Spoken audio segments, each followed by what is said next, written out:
Hey guys, for Complex News, I'm Natasha Martinez.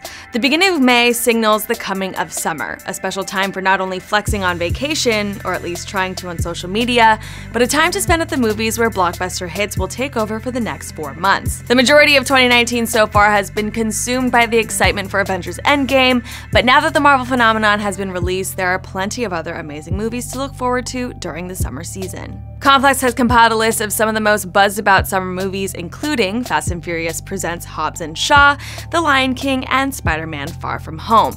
But here's a deeper dive on 5 films we're most excited for and why you should be too. John Wick Chapter 3 Parabellum. On May 17th, Keanu Reeves returns as the legendary hitman John Wick in John Wick Chapter 3 Parabellum. In this third installment, directed by Chad Stahelski, John Wick, the excommunicated master assassin, is on the run with a $14 million contract on his life, making him the target of the world's other top assassins. As an excommunicado, he has none of his high table perks as he's banned from all services and cut off from other members, forcing him to fight and kill his way out of New York City.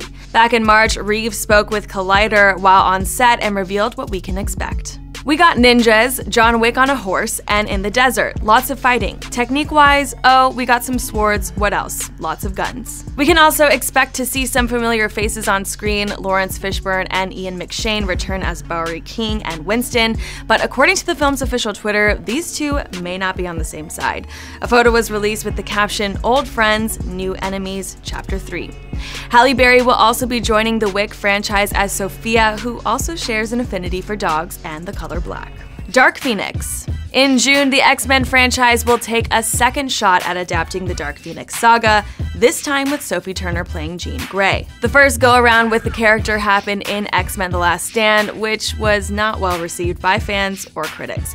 However, Turner is confident that fans will like this adaptation better, calling it Dark Phoenix done right. She told Rolling Stone, "Every other scene in Dark Phoenix is like the most intense scene I've ever done." The trailer definitely depicts intense scenes as Turner transforms into Jean Grey, an astronaut who is struck by a dark cosmic force and then is reborn with telekinetic powers, potentially far greater than any of the X-Men, who must save her from aliens who want to take advantage and take over the galaxy.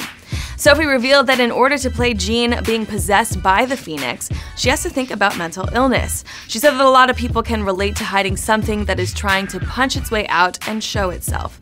Sophie will be joined by Jessica Chastain, a nameless shapeshifter who attempts to help Jean navigate her powers. Dark Phoenix will hit theaters on June 7th. Men in Black International. Also coming in June is the 4th installment in the Men in Black franchise, except this time without Will Smith and Tommy Lee. This film sees Chris Hemsworth as Agent H and Tessa Thompson as Agent M, both working together to discover who the mole is in their secret government organization. MIB director F. Gary Gray and producer Walter F. Parks assure fans that they have nothing to worry about when it comes to a film in the franchise without Smith and Lee.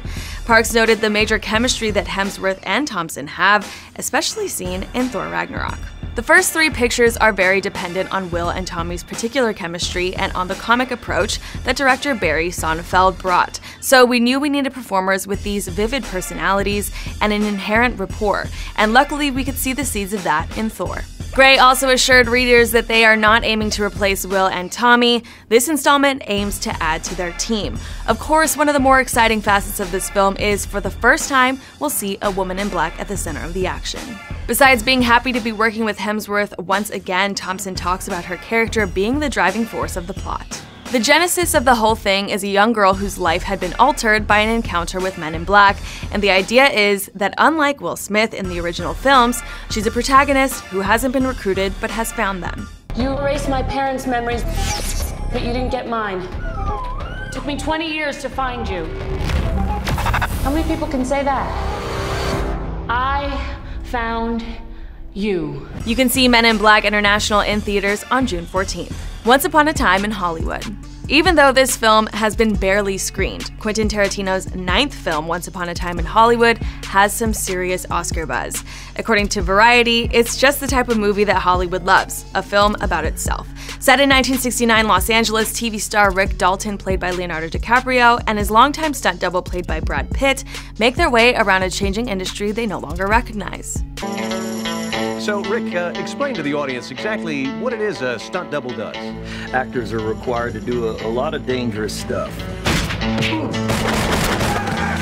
Cliff here is meant to help carry the load. Early on, there were reports that this film was a Charles Manson murder movie. However, don't expect that when you sit down to see Once Upon a Time in Hollywood in theaters. Producer David Heyman says that it's one of the biggest misconceptions about the film. The cult does play a role, though. Producer Shannon McIntosh told Entertainment Weekly, "It's about the loss of innocence that came about in 1969 with the Manson family." Heyman added that the film explores the three classes of Hollywood: the high of stardom with Sharon Tate, who is played by Margot Robbie, the declining star of DiCaprio's character, and then Brad Pitt's more humble character, Cliff. Heyman also says that the chemistry between DiCaprio and Pitt are magnetic, and honestly, having them on screen together in a feature for the first time is enough to make this film one of the most anticipated of this summer. As for Tarantino, he says that this is the most personal film to date as he returned to his hometown of LA. He revealed that in the film, he got to explore his own memories of Hollywood as a kid. Once Upon a Time in Hollywood will release on July 26th. Spider-Man: Far From Home. In the MCU's first film post-Endgame, we see Peter Parker dealing with, spoiler alert, the death of Iron Man, and the consequences of the snap, revealing that there is in fact a multiverse. That being said, Spider-Man: Far From Home starts off as a much-needed vacation for Peter, but watching the trailer, we quickly realize his time abroad gets derailed by Nick Fury, who also introduces him to Quentin Beck, aka Mysterio. Beck is from Earth, just not ours. The snap tore a hole in our dimension. You're saying there's a multiverse?